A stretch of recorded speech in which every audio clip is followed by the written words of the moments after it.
Today's video is brought to you by Audible. If you've ever wanted to experience classic books in a whole new way, now's your chance.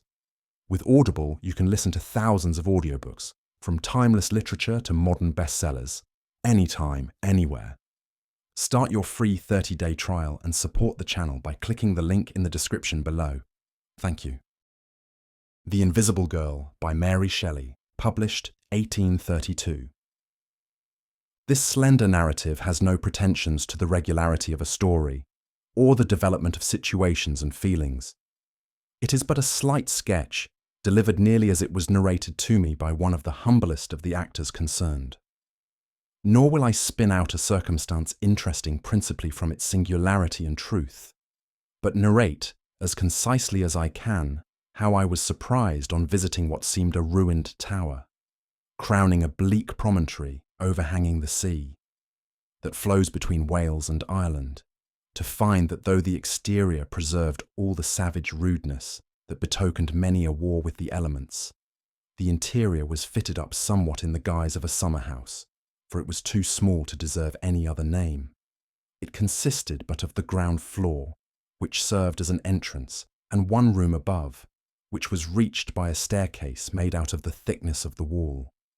This chamber was floored and carpeted, decorated with elegant furniture, and above all, to attract the attention and excite curiosity, there hung over the chimney-piece, for to preserve the apartment from damp, a fireplace had been built, evidently since it had assumed a guise so dissimilar to the object of its construction.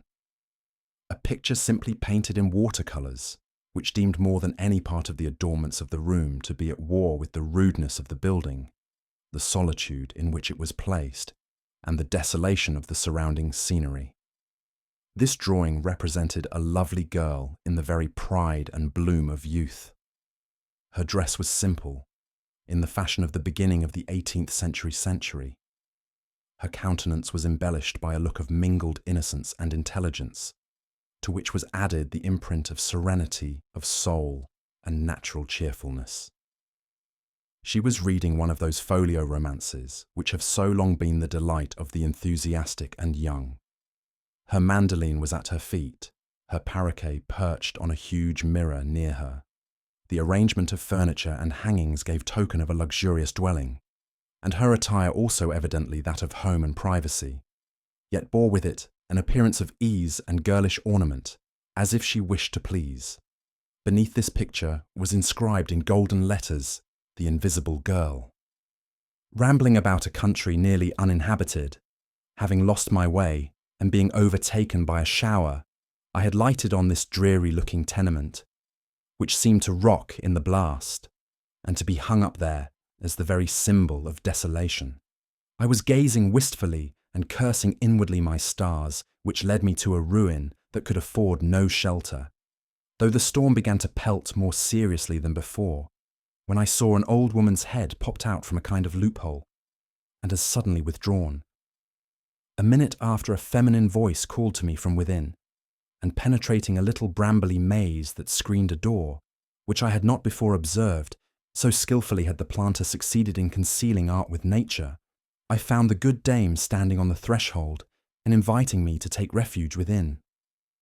"I had just come up from our cot hard by," she said, "to look after the things, as I do every day, when the rain came on. Will you walk up till it is over?" I was about to observe that the cot hard by, at the venture of a few raindrops, was better than a ruined tower, and to ask my kind hostess whether the things were pigeons or crows that she was come to look after, when the matting of the floor and the carpeting of the staircase struck my eye. I was still more surprised when I saw the room above, and beyond all, the picture and its singular inscription, naming her invisible, whom the painter had coloured forth into very agreeable visibility, awakened my most lively curiosity. The result of this, of my exceeding politeness towards the old woman, and her own natural garrulity, was a kind of garbled narrative which my imagination eked out, and future inquiries rectified, till it assumed the following form. Some years before, in the afternoon of a September day, which, though tolerably fair, gave many tokens of a tempestuous night, A gentleman arrived at a little coast town about 10 miles from this place. He expressed his desire to hire a boat to carry him to the town of about 15 miles farther on the coast. The menaces which the sky held forth made the fisherman loath to venture, till at length two, one the father of a numerous family, bribed by the bountiful reward the stranger promised, the other, the son of my hostess, induced by youthful daring, agreed to undertake the voyage. The wind was fair, and they hoped to make good way before nightfall, and to get into port ere the rising of the storm. They pushed off with good cheer, at least the fisherman did. As for the stranger, the deep mourning which he wore was not half so black as the melancholy that wrapped his mind. He looked as if he had never smiled, as if some unutterable thought, dark as night and bitter as death, had built its nest within his bosom and brooded therein eternally. He did not mention his name, but one of the villagers recognized him as Henry Vernon, the son of a baronet who possessed a mansion about 3 miles distant from the town for which he was bound. This mansion was almost abandoned by the family, but Henry had, in a romantic fit, visited it about 3 years before, and Sir Peter had been down there during the previous spring for about a couple of months. The boat did not make so much way as was expected. The breeze failed them as they got out to sea, and they were fain with oar as well as sail to try to weather the promontory that jutted out between them and the spot they desired to reach. They were yet far distant when the shifting wind began to exert its strength and to blow with violent though unequal blasts. Night came on pitchy dark, and the howling waves rose and broke with frightful violence, menacing to overwhelm the tiny bark that dared resist their fury. They were forced to lower every sail and take to their oars. One man was obliged to bail out the water, and Vernon himself took an oar, and rowing with desperate energy equalled the force of the more practised boatmen. There had been much talk between the sailors before the tempest came on. Now, except a brief command, all were silent. One thought of his wife and children, and silently cursed the caprice of the stranger that endangered in its effects not only his life, but their welfare. The other feared less, for he was a daring lad, but he worked hard and had no time for speech. While Vernon, bitterly regretting the thoughtlessness which had made him cause others to share a peril, unimportant as far as he himself was concerned, now tried to cheer them with a voice full of animation and courage, and now pulled yet more strongly at the oar he held. The only person who did not seem wholly intent on the work he was about was the man who bailed. Every now and then he gazed intently round, as if the sea held afar off on its tumultuous waste some object that he strained his eyes to discern. But all was blank, except as the crests of the high waves showed themselves, or far out on the verge of the horizon, a kind of lifting of the clouds betokened greater violence for the blast. At length he exclaimed, "Yes, I see it! The larboard oar! Now! If we can make yonder light, we are saved." Both the rowers instinctively turned their heads, but cheerless darkness answered their gaze. "You cannot see it," cried their companion, "but we are nearing it, and please God, we shall outlive this night." Soon he took the oar from Vernon's hand, who, quite exhausted, was failing in his strokes. He rose and looked for the beacon which promised them safety. It glimmered with so faint a ray that now he said, "I see it," and again, "It is nothing."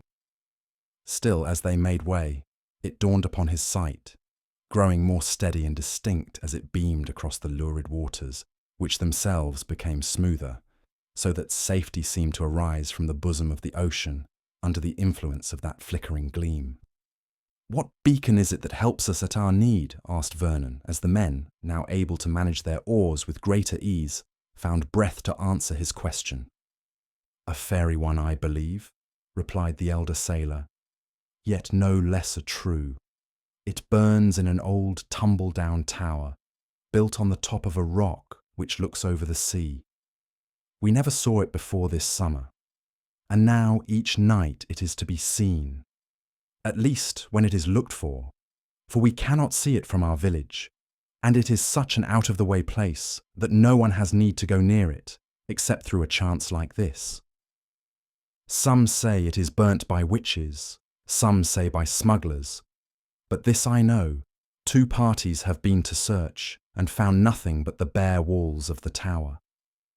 All is deserted by day and dark by night, for no light was to be seen while we were there, though it burned sprightly enough when we were out at sea. I have heard say, observed the younger sailor, it is burnt by the ghost of a maiden who lost her sweetheart in these parts, he being wrecked and his body found at the foot of the tower. She goes by the name among us of the Invisible Girl. The voyagers had now reached the landing place at the foot of the tower. Vernon cast a glance upward. The light was still burning. With some difficulty, struggling with the breakers, and blinded by night, they contrived to get their little bark to shore and to draw her up on the beach. They then scrambled up the precipitous pathway, overgrown by weeds and underwood, and guided by the more experienced fishermen, they found the entrance to the tower. Door or gate there was none, and all was dark as the tomb, and silent, and almost as cold as death. This will never do, said Vernon. Surely our hostess will show her light, if not herself, and guide our darkling steps by some sign of life and comfort. We will get to the upper chamber, said the sailor, if I can but hit upon the broken-down steps, but you will find no trace of the Invisible Girl, nor her light either, I warrant. Truly a romantic adventure of the most disagreeable kind, muttered Vernon, as he stumbled over the unequal ground. She of the beacon light must be both ugly and old, or she would not be so peevish and inhospitable. With considerable difficulty, and after divers knocks and bruises, the adventurers at length succeeded in reaching the upper story. But all was blank and bare, and they were fain to stretch themselves on the hard floor, when weariness, both of mind and body, conduced to steep their senses in sleep. Long and sound were the slumbers of the mariners. Vernon but forgot himself for an hour. Then throwing off drowsiness and finding his rough couch uncongenial to repose, he got up and placed himself at the hole that served for a window. For glass there was none, and there being not even a rough bench, he leant his back against the embrasure, as the only rest he could find. He had forgotten his danger, the mysterious beacon and its invisible guardian. His thoughts were occupied on the horrors of his own fate, and the unspeakable wretchedness that sat like a nightmare on his heart. It would require a good-sized volume to relate the causes which had changed the once happy Vernon into the most woeful mourner that ever clung to the outer trappings of grief, as slight though cherished symbols of the wretchedness within. Henry was the only child of Sir Peter Vernon, and as much spoiled by his father's idolatry as the old baronet's violent and tyrannical temper would permit. A young orphan was educated in his father's house, who in the same way was treated with generosity and kindness, and yet who lived in deep awe of Sir Peter's authority, who was a widower, and these 2 children were all he had to exert his power over, or to whom to extend his affection. Rosina was a cheerful-tempered girl, a little timid, and careful to avoid displeasing her protector, but so docile, so kind-hearted, and so affectionate, that she felt even less than Henry the discordant spirit of his parent. It is a tale often told. They were playmates and companions in childhood, and lovers in after days. Rosina was frightened to imagine that this secret affection, and the vows they pledged, might be disapproved of by Sir Peter. But sometimes she consoled herself by thinking that perhaps she was in reality her Henry's destined bride, brought up with him under the design of their future union. And Henry, while he felt that this was not the case, resolved to wait only until he was of age to declare and accomplish his wishes in making the sweet Rosina his wife. Meanwhile, he was careful to avoid premature discovery of his intentions, so to secure his beloved girl from persecution and insult. The old gentleman was very conveniently blind. He lived always in the country, and the lovers spent their lives together. unrebuked and uncontrolled. It was enough that Rosina played on her mandolin and sang Sir Peter to sleep every day after dinner. She was the sole female in the house above the rank of a servant, and had her own way in the disposal of her time. Even when Sir Peter frowned, her innocent caresses and sweet voice were powerful to smooth the rough current of his temper. If ever human spirit lived in an earthly paradise, Rosina did at this time. Her pure love was made happy by Henry's constant presence, and the confidence they felt in each other, and the security with which they looked forward to the future, rendered their path one of roses under a cloudless sky. Sir Peter was the slight drawback that only rendered their tête-à-tête more delightful and gave value to the sympathy they each bestowed on the other. All at once, an ominous personage made its appearance in Vernon Place, in the shape of a widow sister of Sir Peter, who, having succeeded in killing her husband and children with the effects of her vile temper, came, like a harpy, greedy for new prey under her brother's roof. She too soon detected the attachment of the unsuspicious pair. She made all speed to impart her discovery to her brother, and at once to restrain and inflame his rage.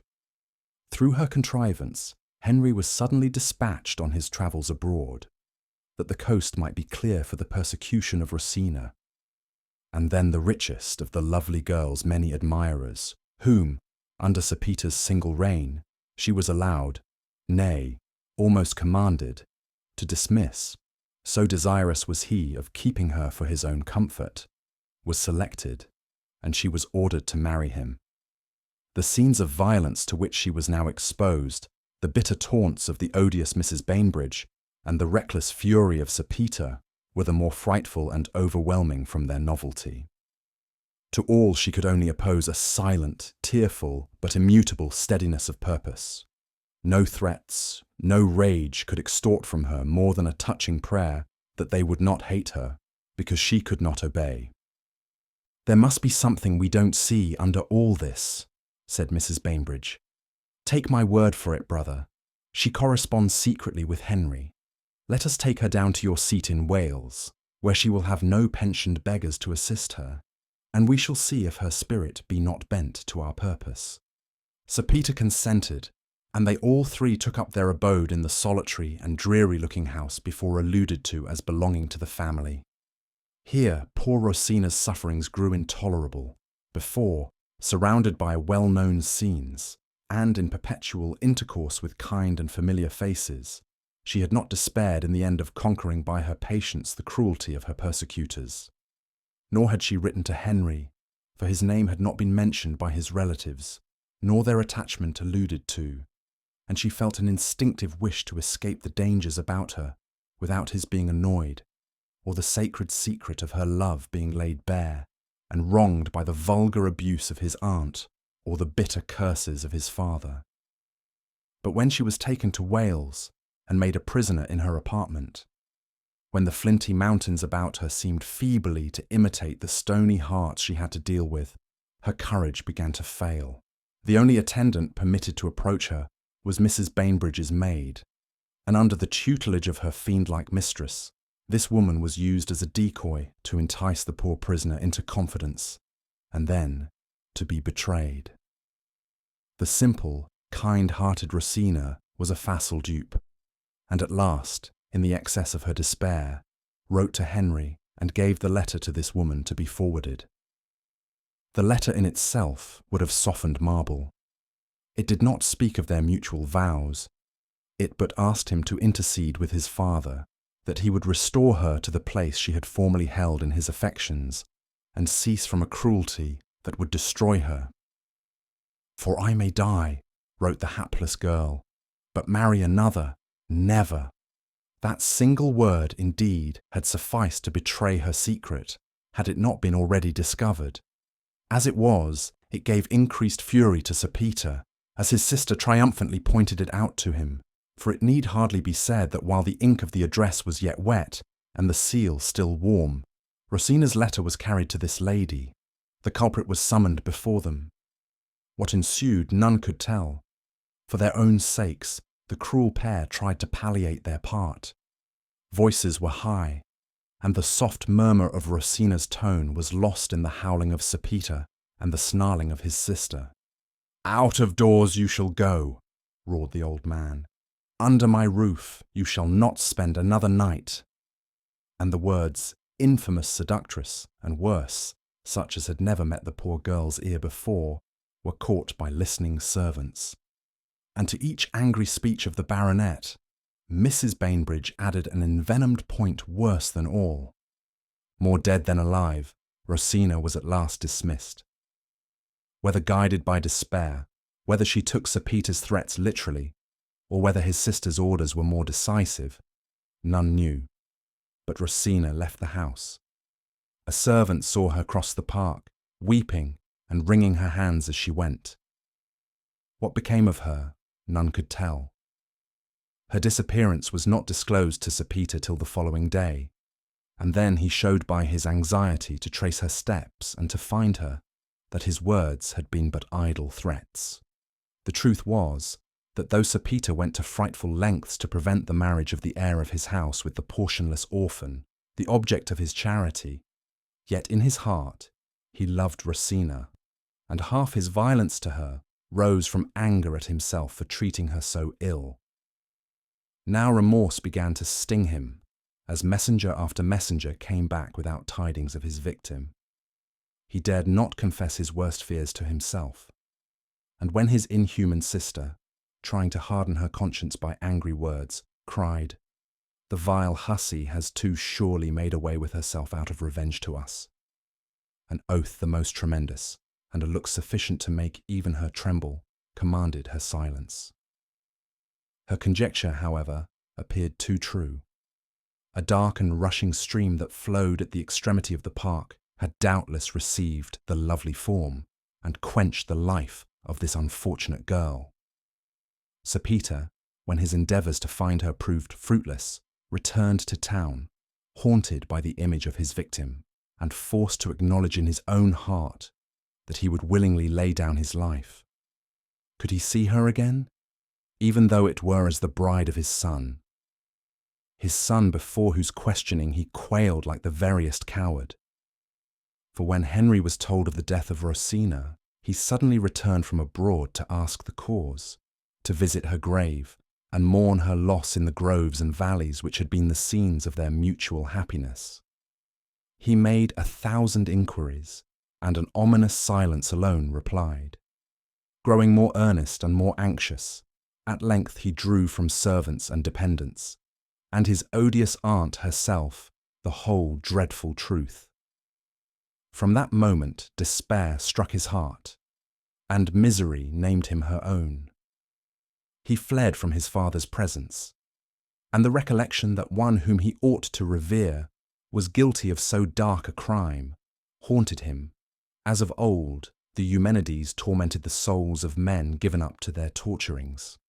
His first, his only wish, was to visit Wales, and to learn if any new discovery had been made, and whether it were possible to recover the mortal remains of the lost Rosina, so to satisfy the unquiet longings of his miserable heart. On this expedition was he bound when he made his appearance at the village before named. And now, in the deserted tower, his thoughts were busy with images of despair and death, and what his beloved one had suffered before her gentle nature had been goaded to such a deed of woe.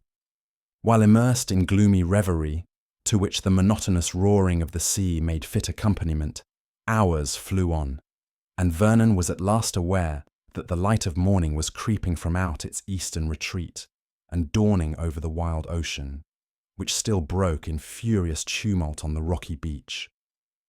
His companions now roused themselves and prepared to depart.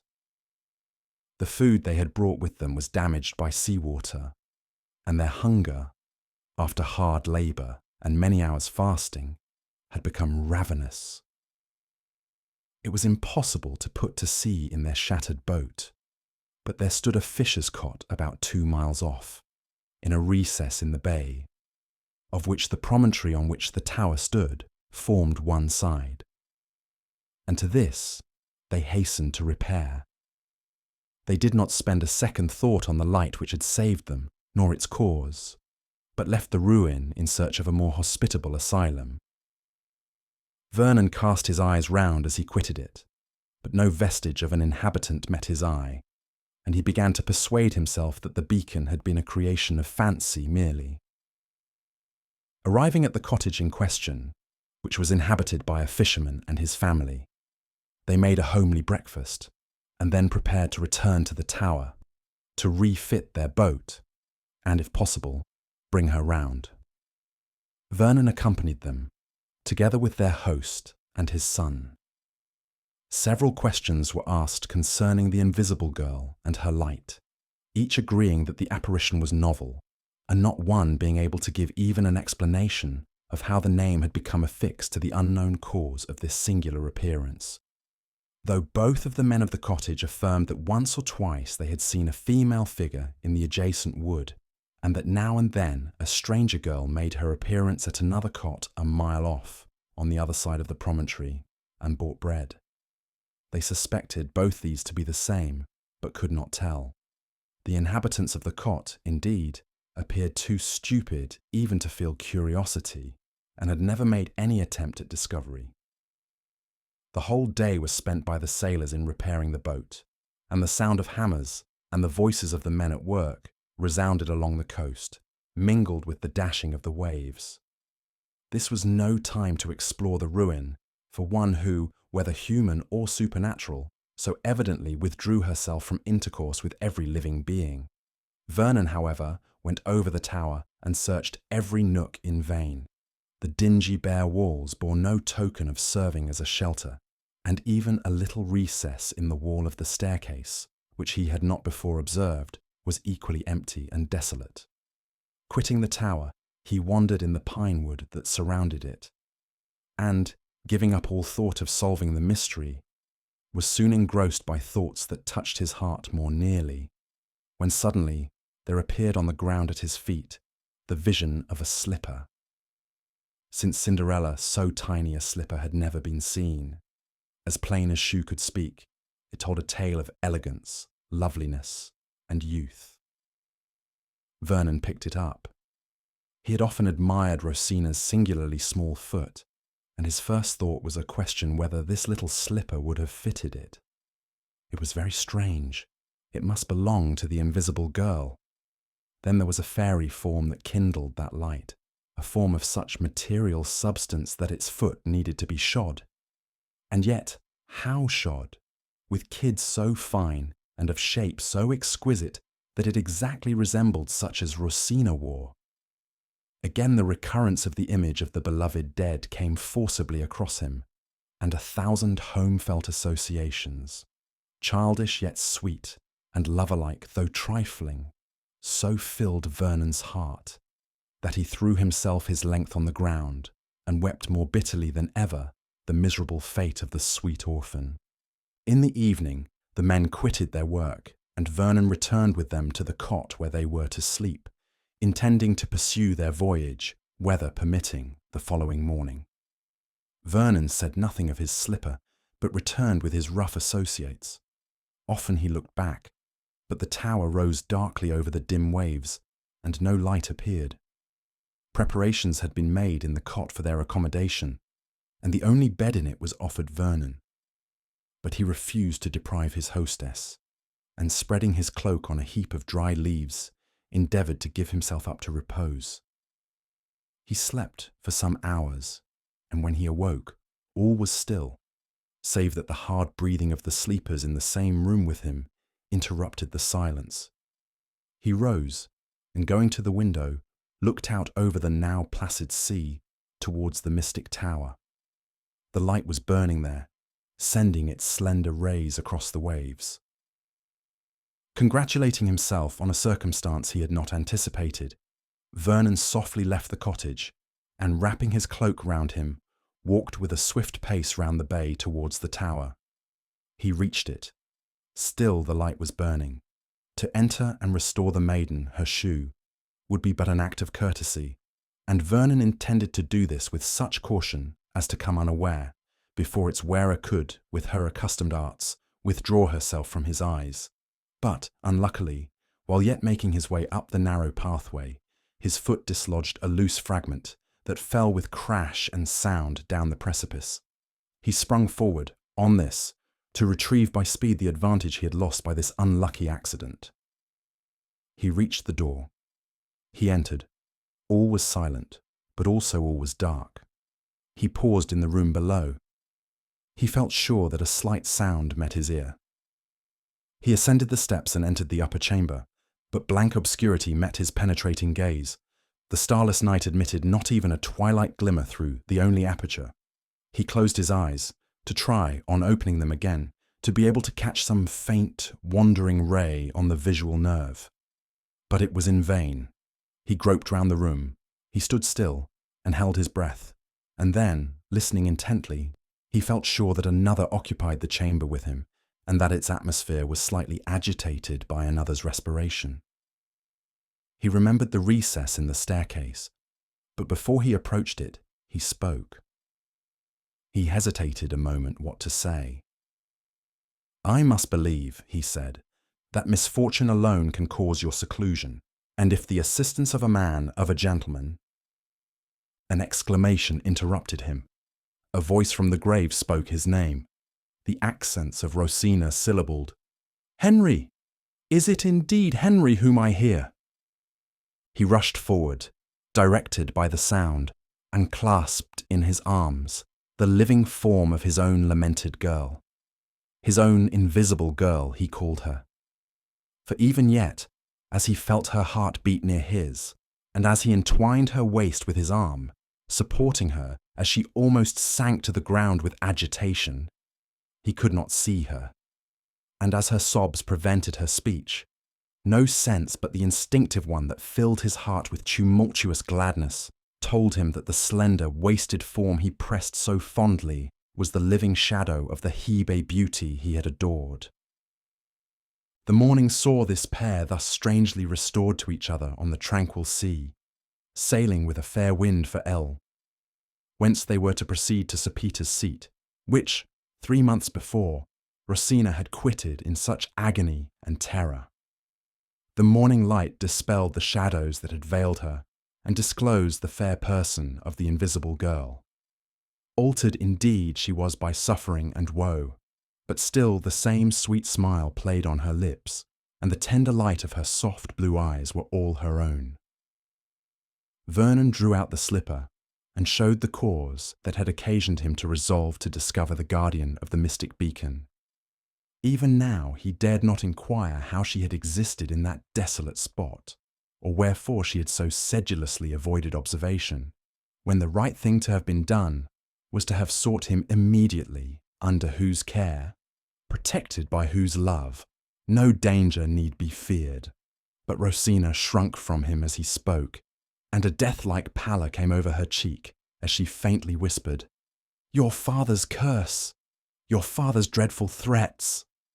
It appeared indeed that Sir Peter's violence and the cruelty of Mrs. Bainbridge had succeeded in impressing Rosina with wild and unvanquishable terror. She had fled from their house without plan or forethought, driven by frantic horror and overwhelming fear. She had left it with scarcely any money, and there seemed to her no possibility of either returning or proceeding onward. She had no friend except Henry in the wide world. Whither could she go?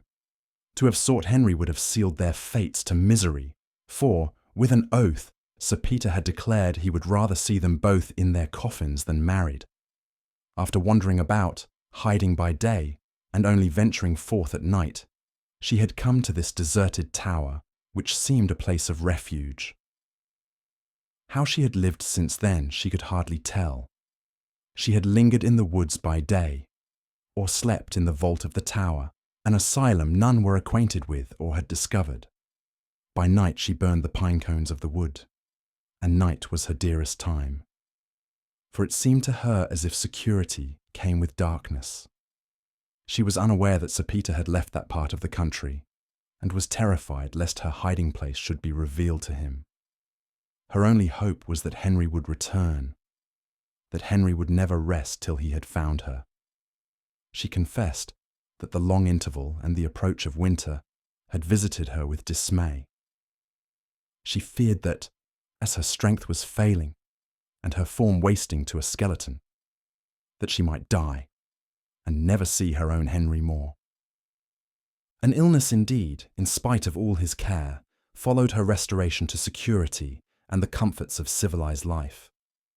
Many months went by before the bloom revisiting her cheeks and her limbs regaining their roundness, she resembled once more the picture drawn of her in her days of bliss, before any visitation of sorrow.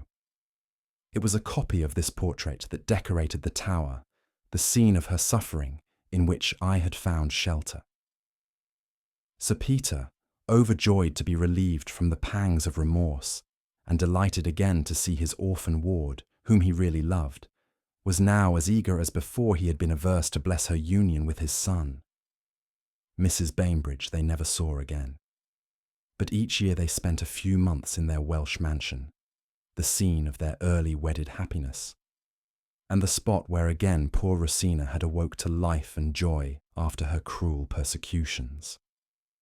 Henry's fond care had fitted up the tower and decorated it as I saw, and often did he come over with his invisible girl to renew, in the very scene of its occurrence, the remembrance of all the incidents which had led to their meeting again during the shades of night in that sequestered ruin.